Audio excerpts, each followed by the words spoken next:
Welcome back into another episode of Making the Leap. We're so glad you're here with us today. We've got a great guest coming up, Denisha Allen, who I have seen things that she's written, things that she has written. I've shared things that she's written before.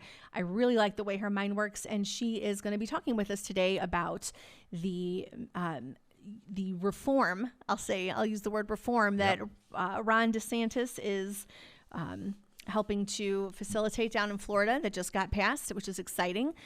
So she's here to talk a little bit about that and her organization, or a group that she helps head up called Black Minds Matter. Yeah, so multiple states now, 6 I think, are now officially signed on to give your money, your tax money, back to you as the taxpayer to put it to where your kids want to go.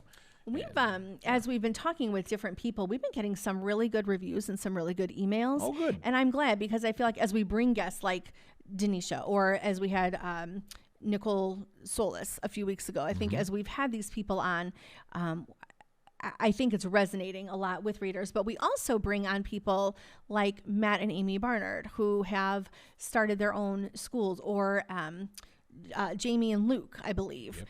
Out of the Kansas City area, who have started their own schools. And we recently received an email, and this is from two women.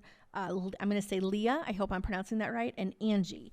And they reached out with an email that just, if I could wrap it up in a bow and consider it an early Christmas gift, I would. I guess early birthday gift, or that kind of thing for me.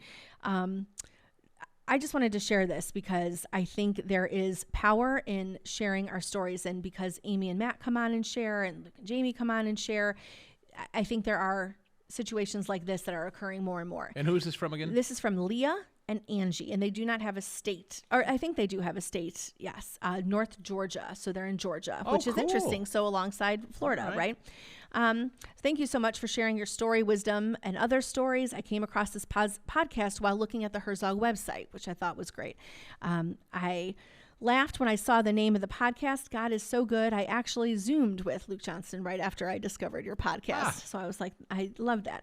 I am in the process of starting a Christian, possibly classical school in North Georgia in a small town. I am currently a public school elementary gifted teacher. Along with my colleague, we see a need to teach young children how to be salt and light in an ever-changing world. As you know, we can see up close what is coming down the pike in public education. We want to help develop Christian leaders for tomorrow and teach students how to use discernment and how to think for themselves so they have the ability to take Jesus into the world. We want to start a Christian school because we truly feel God has called us to do that. Our community doesn't have a Christian school. We're in the middle of a tri-county area. There are a couple of options in the 3 counties, but nothing close to us. Our community is growing rapidly, and we just know that people and our children need this option. Our main goal is to be salt and light and teach kids how to be salt and light. The name of our school is Leap Academy, which is why earlier she said she liked Making the Leap. Leap, L is for leadership, H is for, E is for excellence, A is for academics, P is for partnerships. The L is for leadership because we see a need in our world right now in our community for Christian leaders, and we would like to help develop them from the youngest age. We also feel like excellence is very vital to a child's education. We see way too much settling for mediocrity and students not being pushed to do their best. The A is for academics, which of course are very important in the crux of any school. We will incorporate what we know to be the standards and what we know to be the truth and hopefully marry the two. The P is because in the Bible it says that parents are ultimately responsible for the education of their children. We will require parents to partner with us and help the school and help their own children in the process of education. Would you all pray for our future students, teachers, parents, and school, as well as the impact on generations to come? Oh, how cool is that? Is that not amazing? And that came right on the heels of our conversation with Matt and Amy, who we've now had on twice. Parents, regular teachers who see a need and they're stepping up to fill it and taking the leap. And I love that their school is the Leap Academy. When I read it, I was just like, oh, that's amazing. I'll never look at the name of the show the same again. One more time, their names were? Their names are Leah and Angie in Georgia. Leah and Angie in Georgia. Yes. God bless you. We will pray for the success of your school. And I hope when you get it launched, you will let us know about it. And we would love to talk with you. Have you pop on the show and talk about what you've been going through. Absolutely. So it's just a great a way to reach out and connect with us, because those emails, I think they are important. So you can always send us an email at hello@makingtheleappodcast.com. You can always find us on Facebook and Instagram at Making the Leap Podcast, Twitter, making_the_leap podcast. And then, as always, anytime you're downloading an episode of our podcast and, leaving us those 5-star reviews and leaving us those comments, those always are very helpful to us. And we have a couple of really great ones from there too that I wanted to share that I didn't know that if you had seen. Cool. You're starting with all positive stuff. I to begin the show because today. yes, because you just never know where things are going to go sometimes. No, you don't. So this is from early March. This is from March 13. There's no name listed. KVN is the letters with the review. I've been listening to Chris for years on his radio station and podcasts. Now the addition of his wife, Christine, in a podcast that hits so close to home. This has given my wife and I the tools we need to stand up for our daughter's education. Thank you, Chris and Christine, which nice. was so nice. And then one from March 18th, and this, maybe Latasha. Praise God for people that dedicate their lives to standing up for Christian education. Herzog and this podcast are huge blessings to me. Wow, nice. And that's wonderful. Isn't that such a great thing? Because I think it's really important to remember that we're going to hit roadblocks and obstacles. We've talked with people that hit them regularly. I think coming together in this community, being supported by an organization like Herzog, I am proud to be affiliated with an organization like Herzog. I think it's important to continue to share the good news, the good things that are happening, the good that people are doing. Agreed. One of our favorite organizations, it's one that I've talked to several times throughout my radio career, a fantastic organization called the American Federation for Children. Mm-hmm. Denisha Allen is a senior fellow at the American Federation for Children. She's also founder of something called Black Minds Matter. Mm-hmm. Love the name of that organization. And joins us now. Denisha, welcome to Making the Leap. Hi, and thanks for having me on. Absolutely. We are enamored with your story, and this is the week, this is the show where we salute Ron DeSantis in Florida as now the 6th state of the union, I believe, 6th or 7th, that's now made it official. School choice is the law of the land in 6 or 7 states. So we're rolling. You guys at AFC have got to be cheering that, Denisha. That's right. I know. I'm from the great state of Florida, and so the big news last week, and then the bill signing yesterday with Governor Ron DeSantis giving universal school choice for every student in the state has just been such, a cheerleader rock star. I'm biased. I love Florida. I was getting a little bit nervous because other states had, passed bills before us, had passed universal school choice before us, but we finally got there, and we're still the greatest state in the country. What's in that bill? What should people understand about it? And if you could just kind of explain it generally. Florida was always kind of well known as improving test scores and doing pretty well by students in public school. They had sort of a version of school choice, but it wasn't really full-blown school choice. Can you kind of talk about the evolution of it, maybe what you went through as a student and now where we find it today? Sure thing. So, yes, starting, even a little bit before Governor Jeb Bush, he really got the ball rolling with education reform in the state of Florida. And we saw the snowball happen there. There were small but monumental changes with grading each public school A through F, so parents could see through transparency how their schools were doing, if this school is actually quality. And from then, we saw this expansion of school choice in the state of Florida with providing scholarships to private schools for students. When I was in school, I had the opportunity to take advantage in K through 12 school. I had the opportunity to take advantage of the Florida Tax Credit Scholarship Program, and that changed my life personally. When I went to my local school, my local zone school, I failed the 3rd grade twice because I couldn't read. And it wasn't until I was able to go to a private school on a scholarship that I began to love education. And, you talk about evolution. I'm sitting here reflecting, actually, writing an op-ed because that's what we do in communications. We do podcasts or we do op-ed or Twitter. Right. And so I'm sitting and I'm thinking, I'm like, wow, when I was a student, get this, the teachers union had sued the program twice. I remember I was the MC when I was in high school at the largest at the time parental choice rally in the state. Over 10,000 parents marched the Capitol to tell the teachers union to drop the suit, to commission the state Supreme Court to let students and families pick the school that best meets their need, because the teachers union had said, no, we need to eject all of these kids out of these private schools and send them back to their local school, which was failing me.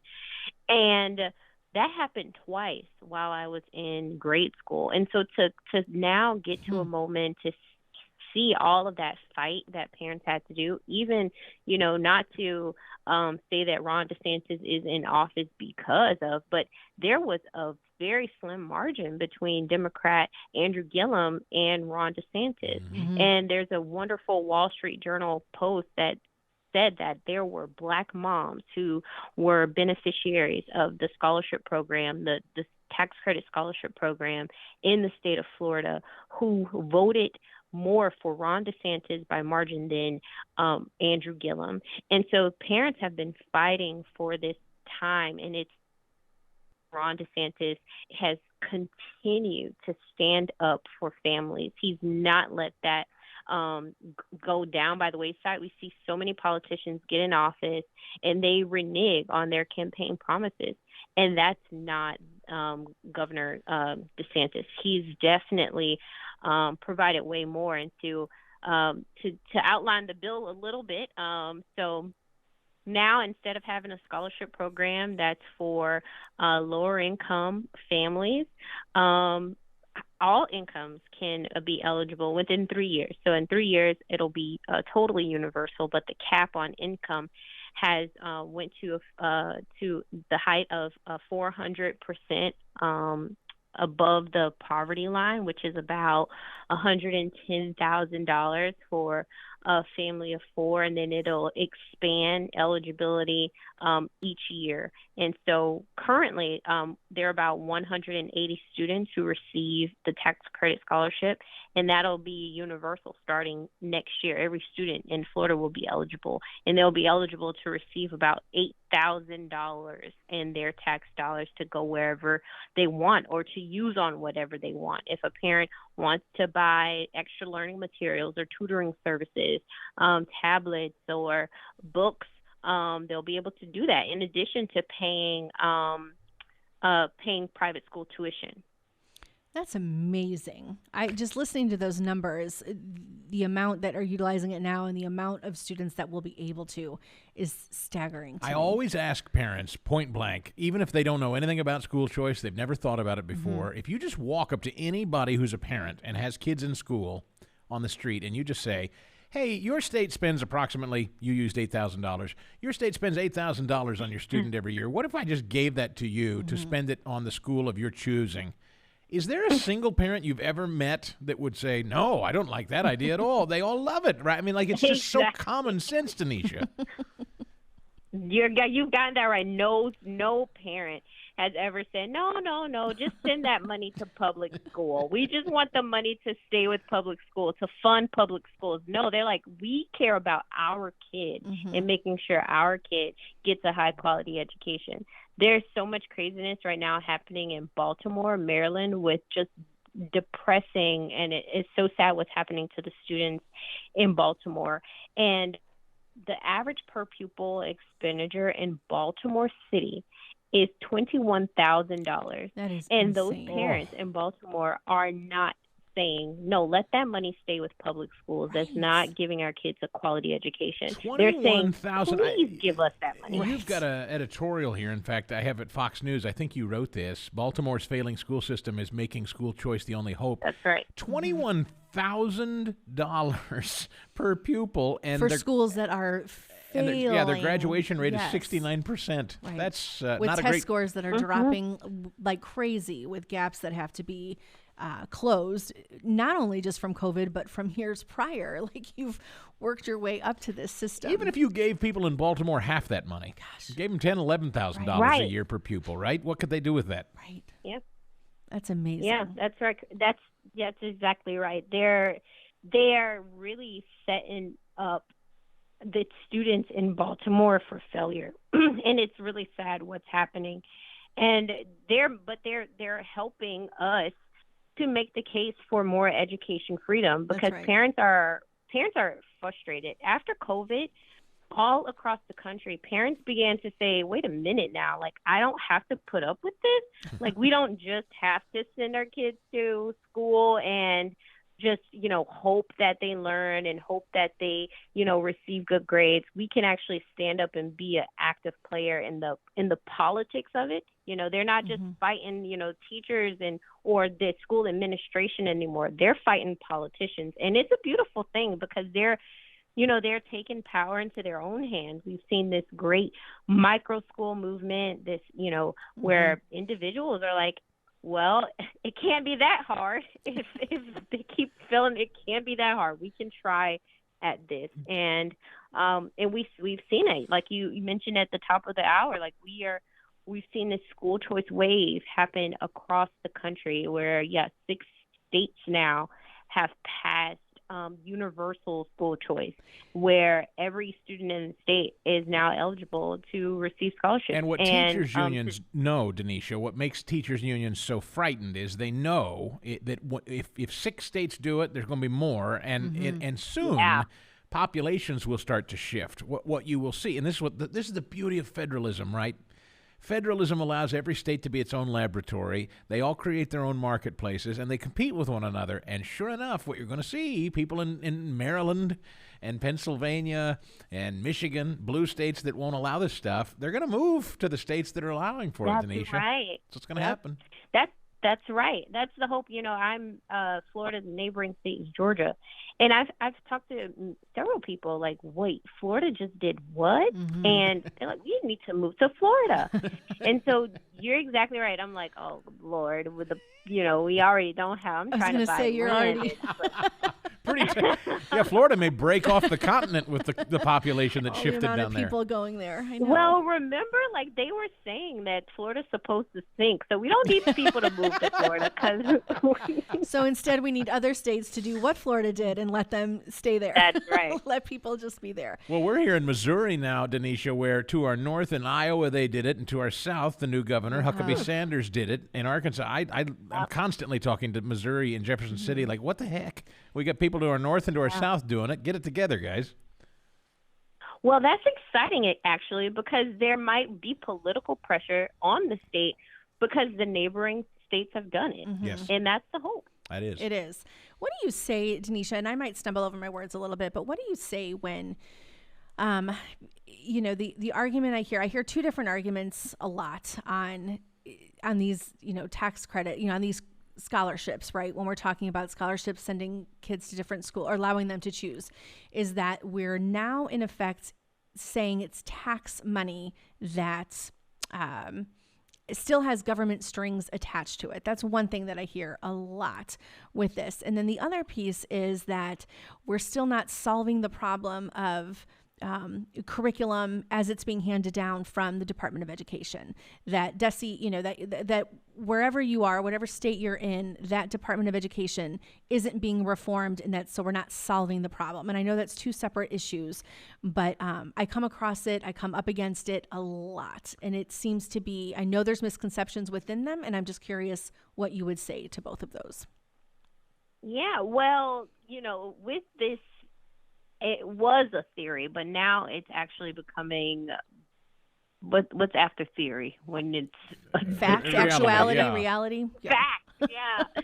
It's becoming a reality because we started this school choice education freedom construct, Milton Friedman, as just theoretical. What'll happen if we did this? But in that is trusting parents to choose the best environment for their kid. And so on the curriculum front, we may not be able to regulate what some schools teach, but that's the power of freedom. A parent can choose to send their kid to a school that teaches religious instruction. One parent may not want that for their kid. They may want a arts-based infused education for their child. And we do have to trust in parents to pick the best environment that meets that kid's individual and unique needs. Or just homeschool. And Yeah. or just homeschool. And that is of the community where they do, to your first point, they say no government, intervention. They don't want government monies. They don't want government, anything. And to those folks, well, you can homeschool, and that's the power of education freedom. I do suggest that you take back your tax dollars. You're already paying them out to your local school to educate. But if a homeschool parent doesn't choose to do that, that's their prerogative. They can choose to accept the money or not. Have you on that point, Denisha, sorry to interrupt. Have you seen any evidence? Because Christine brings this up a lot because she hears it a lot, and it drives me crazy, to be perfectly honest with you. I mean, just drives me nuts. I know, and I always hesitate to share it, but it's important. It is because because it's a misconception it just everywhere. keeps coming up, and it's like a circular argument. People keep saying, well, if we accept tax money back from the state, which is your money, it's your property, government doesn't make anything. They don't produce anything. It is your money to keep. But the hang-up is there's always this suggestion that if the government is doling it out back to you, even though it's yours, they get to dictate and control the terms of the way your child learns. I don't know where that's coming from, but there are people that are just committed to that idea. Can you speak to that? Is there any evidence of that? Well, I mean, it's kind of like if you file your taxes tax season, which I haven't done it yet, which is why it's top of my brain, and I need to do that. But it's essentially the same thing. Like, if you are getting money back from the government, it's not because it's like, oh, hey, here's some more thousands of dollars. It's like, no, you already paid this to us. We're just giving it back to you. Like, we took all this money from out of your paycheck. Here it is back. It's the same thing with education and all of the, tax credits with ESA. You already paid the money out, and the government is really, to be honest, just giving it back to us. Were there any demands when you went through Florida and you benefited, for instance? Do you know of, were there any requirements related to your... school had to do something because they were accepting tax dollars? So if you are a student going to a private school, the universal, typically it varies state by state. In the state of Florida, schools do have to take students have to take a state norms reference test. Okay. That could be the test that public school students also take, or it could be just another test that is approved by the state. Now, that's not a very high mandate because homeschool parents also have to do the same. And so there are a lot of similarities between what private school students have to do to receive money, their school to receive monies from certain scholarship programs that homeschool parents also have to do. So homeschool parents have to submit their records of, testing and how they're keeping up with their child's academics. They have to have certain amount of days that they're actually teaching, keeping in line with certain attendance policies, that the state has. And so they're different because, a homeschool parent might say, well, I'm learning in Germany versus learning in a school building. Well, that's the freedom that homeschooling provides, but you still also have to take certain tests to submit to the state to prove that the kid is actually in school and learning. And I think that's what I don't know. Maybe people disagree. Maybe you disagree. I don't. No, I definitely agree. I think that the homeschool population is quite powerful. They have a lot of political and legislative pull. Yes. And it would be very nice to have a lot of the support and that the homeschooling community politically brings with the education freedom movement. Sometimes we don't have that in the bill that is, which in Arizona, there's actually a separate byline that talks about homeschooling parents and creates a separate category for parents wanting to receive the education savings account if they're homeschooling, and sets out a different line of requirements and all that stuff that the homeschool community in Arizona is it's comfortable with. And so that's been the A plus plan around when it comes to homeschooling and following that piece of legislation. Mm-hmm. But the demographics around the homeschooling community has changed. During COVID, Right. in the Black community specifically, it was 3%, and that after COVID jumped to 16%. Wow. Just in the African American community.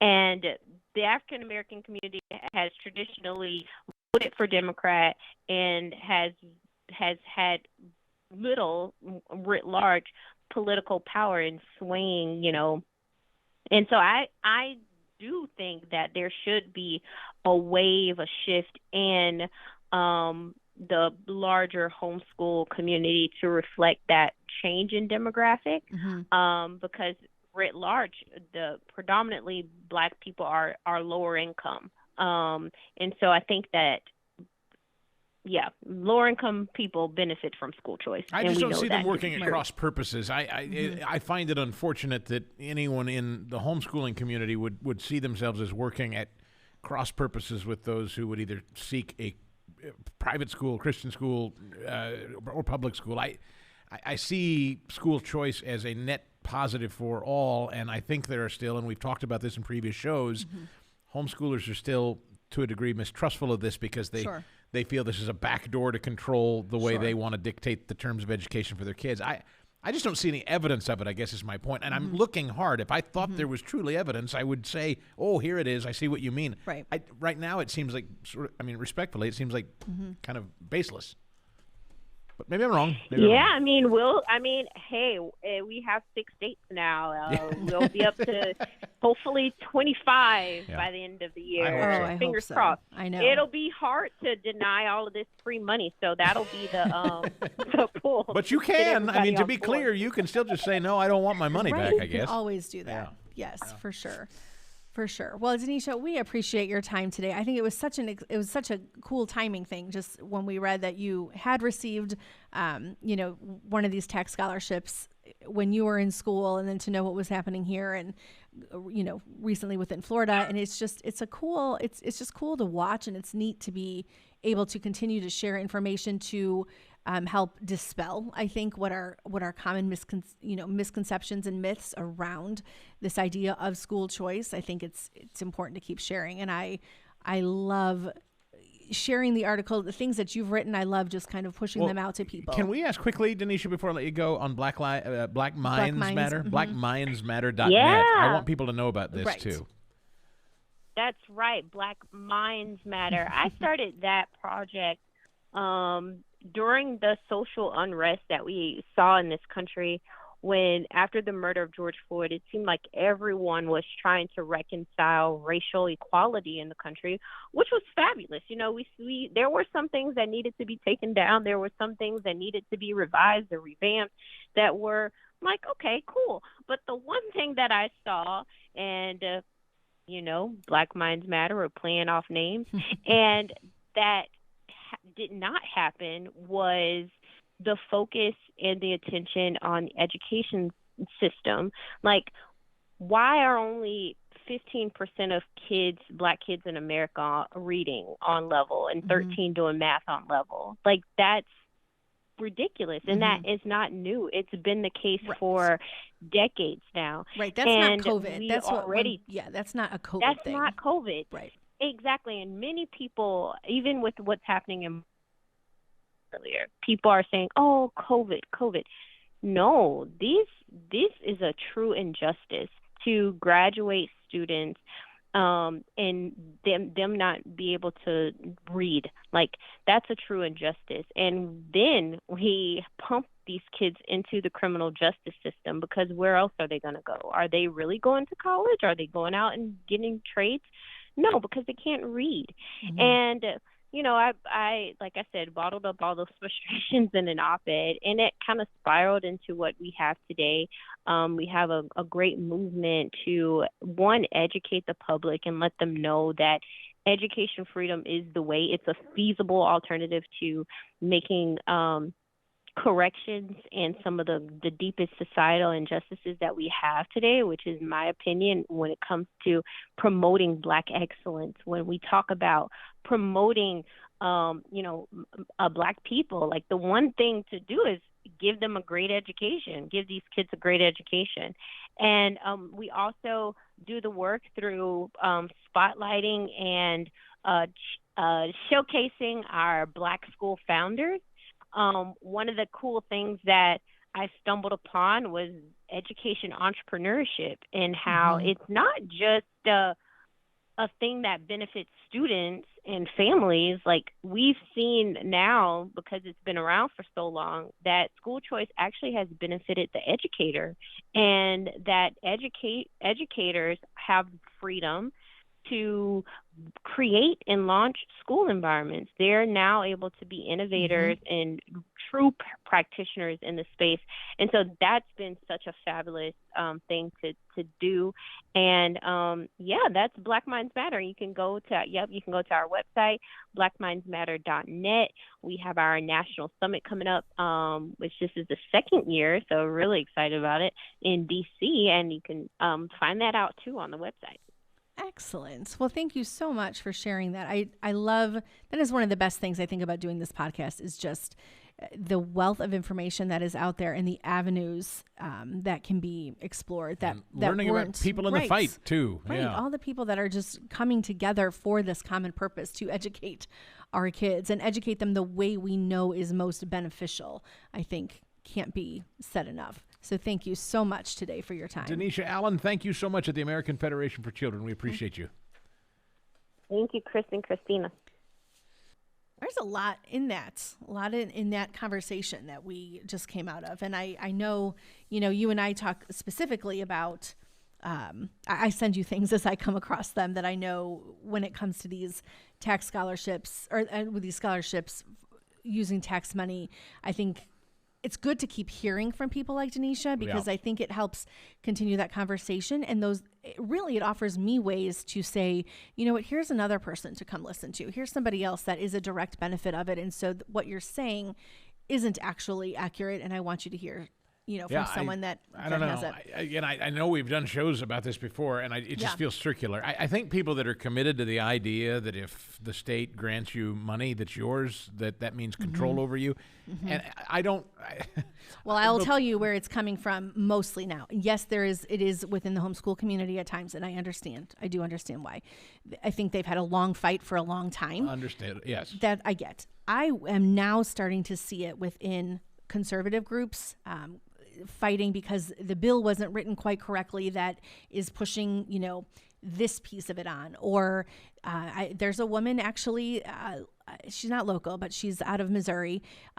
She's very vocal in asking people to be cautious about jumping on the school choice train, is the way she phrases it. And, you and I haven't had a chance to talk about some of this, but it's interesting to me when I watch, I'll go to comment on something she says, not in a mean way, just more in a questioning way. She'll take my comments off. She'll block certain people. She won't let people comment, but she continues to say, we have to have this conversation. School choice may not be the answer. Talking about the funding, we do not want any government control in any piece of our lives, and this is in conservative circles starting to happen. And she's clearly a coward who doesn't want to debate issues. But she will say she isn't one, because she'll host Zooms and she'll have people on, but then she'll say, if you're affiliated with SEAM, for example, which is an organization out of Missouri, or, the Show Me Institute, please let people know that, so they know where you're coming from when you're sharing information about this school choice or funding. It's interesting. The thing about people like that is, do they ever offer their own solution?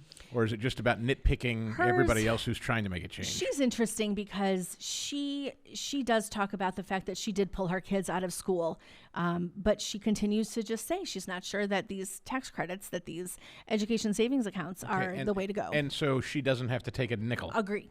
I understand that. What I worry. Does she?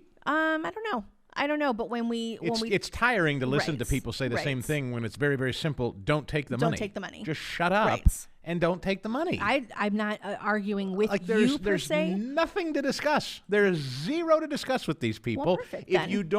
If you don't want school choice, don't take the damned money. But then they're fighting back against the legislators that are going to put things forward. I am just sharing so people in our audience hear this. As though the alternative is just stay where we are. Right. I mean, what would you have us do then? Agree. There is not a panacea. There is no perfect institution. There is no perfect government solution to anything. Of course, if we all had it to do over again, we'd just blow up the Department of Education and we would all homeschool and there would be no such thing as centralized education. But that's not the reality of it. Right. It's just so damned unrealistic. And frankly, it's ignorance. It's just flat ignorance because you don't understand what you're talking about. Government money is our money. It is not money they made. Government makes nothing. They don't make anything. Well, and that's why I wanted to specifically ask Denisha about this, because it drives me nuts. But it's such a good thing to keep asking people, right? Or to keep saying. It's a bunch of ill-informed malcontents who aren't happy unless nitpicking. I mean, they're not contributing to this debate. They're not trying to make anything better. They live in their own insular little world, and they don't want to improve on anything. No, it's a fun. I watch a lot of it, and I read a lot of it, and of course, I'm getting inundated from people with clips of this is what happened. I just think it's important to keep having that conversation, to keep reiterating some of it, even though I know it frustrates you. Bring them to me. I'd like a moment. Important. I've got some thoughts. I know it's important. Sit on your little blogs where you're king and queen of your conversation. And why don't you come into Zooms. into the public discourse and let's have it out. And speaking of coming into the public discourse, I think that's not her. I don't want that woman. She's not welcome. I think it is important to come together, and I'm excited because we do have an opportunity for people to come together just to go ahead and focus on this podcast, which when I encounter people like this, I think it is good that we are doing what we are doing because we have an avenue to counter the misinformation. That is my goal when I bring things up, because I think we have to counter it. I think we have to create community around it, create solidarity, and I think celebrate the wins and achievements. And we've got them happening in Missouri, and we've got them courtesy of organizations like Herzog. And so I'm super excited to go ahead and have our 1 year celebration coming up April 24th here at the Herzog Foundation. It's going to be fun. I'm excited just to have people, live audience, live show, kind of like what you and I do up here. With people, people asking questions, interaction with the audience, but space is limited on that. We mentioned that last week, I believe, too, that space is limited. It is, first come, first serve type thing. So you do need to go online, go on to Herzog Foundation, the website, and go ahead and sign up and say, I'm coming with a guest. I'm coming with two people. That kind of thing. You can bring a bus of people. You can bring neighbors. Which would be so fun. A carpool up here. I think it's a great idea. Free food, free drink. And it's a limited amount of people, though. We don't have room for a ton. So if you think this sounds interesting, bring a group of people from your school. We'd love to have, if there are Christian schools, in the area, or maybe people that are working at founding schools, starting schools. I'd love to have, I think just having those people come together and know these aren't just faces or names. These are real life people that have put a lot of blood, sweat, and tears into things. And I would love to be able to say hello, shake hands, and introduce people to one another. I think that's one of the best things that we've come across with that. So that is April 24th. Visit the website for Herzog Foundation, and just kind of give it a thought. Spend an April night with us. The thing is, and I guess I'll apologize that I got a little emotional there, but the thing is, here's what happened just yesterday. Just yesterday, as of this recording on my radio show, this subject came up, and a woman called me. She is the mother of four, and she and her husband, who's a public school teacher, they have decided to take their kids and put them into a private Christian education. And she basically confessed to me on the air before God and everybody that their money is just squeezing them to death. And I said to her, as we were talking about Ron DeSantis and school choice, I said to her, what if the state of Missouri, and I forgot the woman's name, I said, what if I gave you $6,000 each for your 4 kids? Just the imagination of it, just the thought of it, this woman began to cry. Oh, my gosh. Live on the radio show. And when I think about that woman, and then I hear this malcontent, nothing, start mouthing and jawing, be careful about, well, I know that there are people who are trying to raise their children right. They're trying their best to save their kids. Yeah. They're invested, and they need help, damn it. They need help. And it is fine for these people to chirp on the sidelines. Well, it's not perfect. It's not perfect. No, nothing is. But you know what's not perfect are people out there struggling who are trying to save their kids, and they do need some help. And so if this tax advantage, school choice really came to fruition for them, it would be meaningful to them. And I just, it's fine for a person like this to say, well, it's not perfect. I suppose she's probably made of money. She's probably rolling in dough and doesn't have to sweat it. I don't know her personal background, Well, but I know guarantee she's got more than enough money. And it's only people with money and means that talk like that. People that are trying to save their kids with Christian education and are struggling to get by, they could use that help. That's all. Well, no, and I don't. Yeah, I agree. All right. That's it. I guess we wrap it up now. Sorry. I wanted to show you, but I know. But she's she's got like a legit organization and all kinds of things. Let me at her. I'd love a minute with her myself. I bet she wouldn't come on the program, though. Well. Anyway. That'll do. That's it. Come to the event. I'm not going to hassle you. I won't hurt you when you come. I promise. We're all friends here. Oh, that just frosts me. I was like, are we cutting this out? But I think no, we're just going to leave it as is because I think it's important. Maybe it will impact our reviews. I hope you'll give a 5-star review and a written review or write nasty, surly things. But, sign your name so that we can have an open debate about it, all right? So thank you for your written reviews and your 5-star reviews, Spotify, Apple Podcast, and we'll do it again next week, and my blood pressure will be lower. All right? We'll see you next week right here. Making the Leap is a podcast presentation courtesy of the Herzog Foundation. Please rate and comment on the show, as well as subscribe so you never miss an episode. And we'll see you next time on Making the Leap.